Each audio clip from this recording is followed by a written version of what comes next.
ಅತ್ತೆಯಲ್ಲಿ ಒಳಗಡೆ ರೆಡಿ ಆಗ್ತಿದ್ದಾಳಮ್ಮ.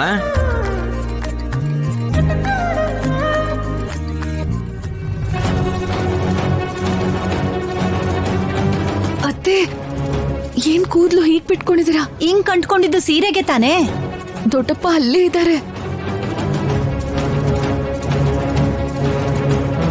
ಅವ್ರೇನಾದ್ರೂ ನಿಮ್ಮನ್ನ ಈ ತರ ನೋಡಿದ್ರೆ ನಿಮ್ ಮದ್ವೆ ದಿನ ಅಲ್ಲ ನಿಮ್ಗೇನ್ ಮಾಡ್ತಾರೆ ಅಂತ ಗೊತ್ತಲ್ವಾ?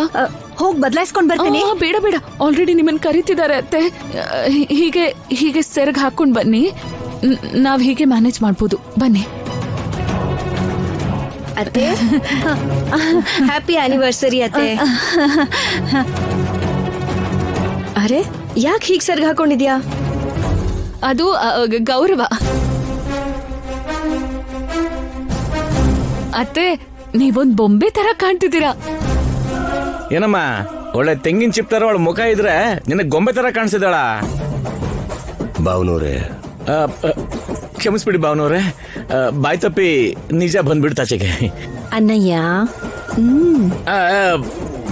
ಮತ್ತೆ ಬಾಯ್ ತಪ್ಪಿಡ್ತು, ಕ್ಷಮಿಸಿ ಕ್ಷಮಿಸಿ. ನಮ್ಮಮ್ಮ ಸೇಮ್ ನಮ್ಮ ಅಜ್ಜಿ ಹೋಲ್ಕೆನೆ. ಹೋಗೋ ಮೊಮ್ಮಗನೆ. ಅಜ್ಜಿ ನಾಚ್ಕೋತಿದ್ದೀರಾ?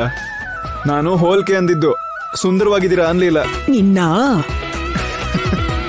ಏನೇ ಮದುವೆ ದಿನ ತರ ಈ ಹೊಸ ಸೀರೆಯಲ್ಲಿ ಸಖತ್ತಾಗಿ ಮಿಂಚ್ತಾ ಇದೆಯಲ್ಲೇ. ಅಮ್ಮ ಪದ್ಮ, ಮದುವೆ ದಿನ ಆಗಿರೋದ್ರಿಂದ ಪ್ರತಿ ವರ್ಷ ನಿಮ್ಮಿಬ್ರಿಗೂ ಅರ್ಶನ ಕುಂಕುಮ ಹಾಗೆ ವಸ್ತ್ರ ಎಲ್ಲ ಕೊಡೋದು ನಮ್ ಸಂಪ್ರದಾಯ ಅಲ್ವಾ? ಇವತ್ತು ಕೂಡ ಕೊಡ್ತಾ ಇದೀವಿ. ಇಬ್ರು ತಗೊಳ್ರಮ್ಮ. ನಮಗ್ ನಿಮ್ಮ ಆಶೀರ್ವಾದ ಇದ್ರೆ ಸಾಕು ಭಾವನವ್ರೆ. ಈ ಉಡುಗೊರೆ ಎಲ್ಲ ಯಾಕೆ? ಅಣ್ಣ, ಪ್ರೀತಿಯಿಂದ ಕೊಟ್ಟು ಉಡುಗೊರೆನ ಬೇಡ ಅನ್ಬಾರ್ದು. ಯಾರ್ದೋ ದುಡ್ಡು ಯಾರೋ ಖರ್ಚು ಮಾಡ್ತಿದ್ದಾರೆ. ಅತ್ತೆ, ಇಂಥ ದಂಪತಿಗಳ ಹತ್ರ ಎಷ್ಟೊಂದ್ ಜನ ಬಹುಮಾನ ತಗೋಬೇಕು ಅಂತ ಕಾಯ್ತಾ ಇರ್ತಾರೆ ಅಂತ ಗೊತ್ತಾ? ಜಾನಕಿ, ತಯಾರು ಮಾಡಾಯ್ತಾ?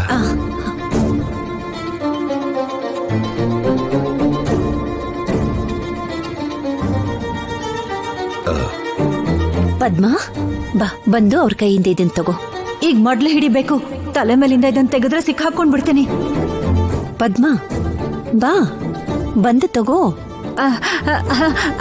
ಅವ್ರ ಕೈಲೇ ಕೊಟ್ಬಿಡು ಅತಿಗೆ.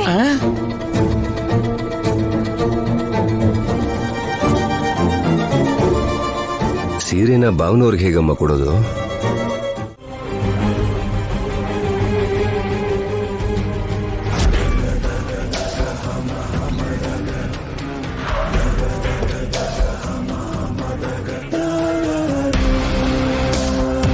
ಈ ಟೈಮಲ್ಲಿ ಎಲ್ಲಿಗೆ ಹೋಗ್ತಿದ್ದೀರಾ?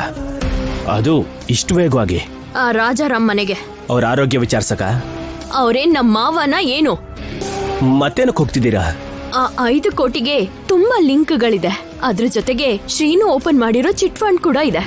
ಆ ರಾಜಾರಾಮ್ ಹಾಸ್ಪಿಟಲ್ ಅಲ್ಲಿ ಇರುವಾಗ ಆ ಊರವರೆಲ್ಲ ಬಂದು ದುಡ್ಡು ವಾಪಸ್ ಕೊಡಿ ಅಂತ ಕೇಳ್ದಾಗ ರಾಜಲಕ್ಷ್ಮಿ ದುಡ್ಡು ತಗೊಂಡ್ ಬಂದ್ ಕಟ್ಟದ್ಲಲ್ವಾ, ಆ ವಿಷಯನ ಹೇಳ್ತೀನಿ. ಅಷ್ಟೊಂದ್ ದುಡ್ಡನ್ನ ಎಲ್ಲಿಂದ ತಗೊಂಡ್ ಬಂದೆ ಅಂತ ಖಂಡಿತ ಅವಳನ್ನ ಪ್ರಶ್ನೆ ಮಾಡ್ತಾರೆ. ಆಗ ರಾಜಲಕ್ಷ್ಮಿ ಏನ್ ಉತ್ತರ ಕೊಡ್ತಾಳೋ ನಾನು ನೋಡ್ತೀನಿ. ಮತ್ತೆ ಅವಳಿಗೆ ನಾನು ಮನಃಶಾಂತಿ ಅಂತೂ ಕೊಡೋದೇ ಇಲ್ಲ. ಪ್ರತಿ ಕ್ಷಣ ನರ್ಕ ಅನ್ಭವಿಸ್ಬೇಕವಳು. ಅವಳು ಹಾಕಿ ಗ್ರೌಂಡಿಗೆ ಕಾಲಿಡಲ್ಲ ಅನ್ನೋ ವಿಷಯ ಶೌರ್ಯಂಗೆ ಹೇಳೋಕ್ಕಿಂತ ಮುಂಚೆನೆ ಅವಳ ಫ್ಯಾಮಿಲಿ ಮುಂದೆ ನಿಜ ಹೇಳೋ ಹಾಗೆ ಮಾಡ್ಬೇಕು. ಅವನು ಆಲ್ರೆಡಿ ಮನೇಲಿ ಹೇಳಿರ್ಬೋದಲ್ವಾ?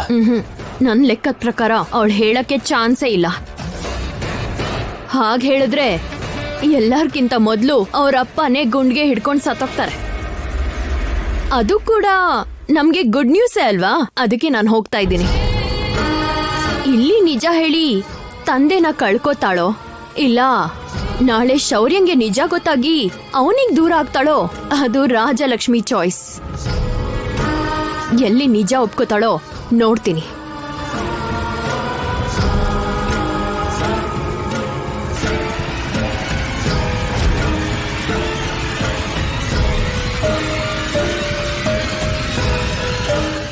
ಮೈ ಡಿಯರ್ ಫ್ಯಾಮಿಲಿ ಮೆಂಬರ್ಸ್, ಮಾವ ಮತ್ತೆ ಅತ್ತೆ ಮದ್ವೆ ದಿನದ ಸಂದರ್ಭವಾಗಿ ನಾನು ರಾಜಿ ಒಂದ್ ಗೇಮ್ ನ ಡಿಸೈನ್ ಮಾಡಿದೀವಿ. ಏನದು? ನಾನ್ ಹೇಳ್ತೀನಿ ಮಾವ. ಒಬ್ರು ತರ ಒಬ್ರು ಅನುಕರಣೆ ಮಾಡ್ಬೇಕು. ಇಮಿಟೇಟ್ ಮಾಡ್ಬೇಕು ಅಷ್ಟೇ ಅಲ್ವಾ?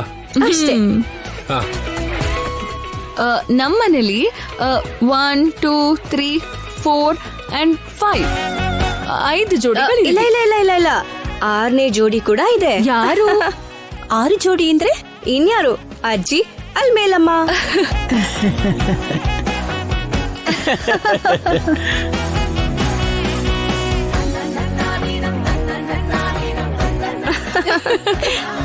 ಅದ್ ಸರಿ ಆಟ ಏನಂತ ಹೇಳಮ್ಮ. ಖಂಡಿತವಾಗ್ಲೂ ನಾವು ಎದುರುಗಡೆ ಇರೋರ ಮಾತು, ನಡಿಗೆ, ನಡವಳಿಕೆ, ಪ್ರವರ್ತನೆ ಎಲ್ಲ ಗಮನಿಸ್ತೀವಲ್ವಾ? ಹೌದು. ಹಾಗೆ ಪ್ರತಿ ಜೋಡಿಯಿಂದ ಒಬ್ರು ಬಂದು ಅವ್ರ ಜೋಡಿ ಹಾಗೆ ನಟಿಸ್ಬೇಕು. ಓಹೋ, ಓ ಐಡಿಯಾ ಸಖತ್ತಾಗಿದೆ. ಕೆಟ್ಟದಾಗಿದೆ. ನಡ್ಸೋದು ಅಂದ್ರೆ ನನಗಿಷ್ಟ. ನಾನ್ ರೆಡಿ. ನೀನ್ ಎಲ್ಲದಕ್ಕೂ ರೆಡಿಯಾಗೇ ಇರ್ತೀಯ ಕಣೆ. ಮೊದ್ಲು ಈ ಆಟ ಭಾವನವ್ರಿಗೆ ಹೇಗನ್ಸ್ತು ಅಂತ ಕೇಳಿ ಎಲ್ರು. ನೀವೆಲ್ರೂ ಆಡೋದಕ್ಕೆ ಸಿದ್ಧವಾಗಿದ್ರೆ ನನಗೇನು ಅಭ್ಯಂತರ ಇಲ್ಲ.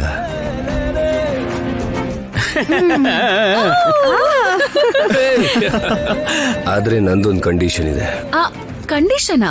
ಮೊದ್ಲು ನಿಮ್ಮಮ್ಮ ನನ್ನ ಅನುಕರಣೆ ಮಾಡಬೇಕು. ಏನ್ರಿ ಓಹೋ, ಕರೆಕ್ಟ್ ಆಗಿ ಹೇಳಿದ್ರಿ ದೊಡ್ಡಪ್ಪ. First performance best performance. ಇಲ್ಲ ಇಲ್ಲ ನನ್ ಕೈಲಿ ಆಗಲ್ಲಪ್ಪ, ನನ್ ಕೈಲಿ ಆಗಲ್ಲ. ನಾನ್ ಮಾಡ ಅಮ್ಮ ಮಾಡಮ್ಮ. ಅತ್ತೆ, ನೀವೀಗ ನಾಟಕ ಮಾಡಿದ್ರೇನೆ ಬೇರೆಯವ್ರಿಗೆಲ್ಲ ಚಾನ್ಸ್ ಸಿಗೋದು. ಪ್ಲೀಸ್ ಅತ್ತೆ, ಪ್ಲೀಸ್ ಪ್ಲೀಸ್. ಬೇಡ ಕಣೋ ದೊಡ್ಡಮ್ಮ, ಪ್ಲೀಸ್ ದೊಡ್ಡಮ್ಮ, ದೊಡ್ಡಮ್ಮ ಪ್ಲೀಸ್ ಪ್ಲೀಸ್ ದೊಡ್ಡಮ್ಮ. ಬೇಡಮ್ಮ, ನಾನು ಹೇಳೋದ್ ಕೇಳಿ. ನೀನ್ ಮಾಡು ಜಾನಕಿ. ಜಾನಕಿ, ನನ್ನಲ್ಲಿ ನಿನ್ನ ನೋಡ್ಬೇಕು ಅಂತಿದ್ದೀನಿ. ಎಲ್ಲಿ ಮಾಡಿ ತೋರ್ಸು. ಮಾಡ್ಬೇಕು ತಂಗಿ, ನೀನ್ ಮಾಡ್ಬೇಕು. ಮಾಡತ್ಗೆ. ಜಾನಕಿ,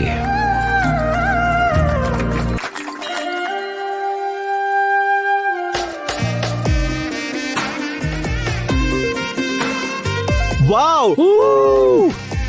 ಶಿವರಾಜು, ಅಣ್ಣ, ಕೆಲ್ಸ ಎಲ್ಲ ಪ್ರಾರಂಭಿಸಿದ್ರ?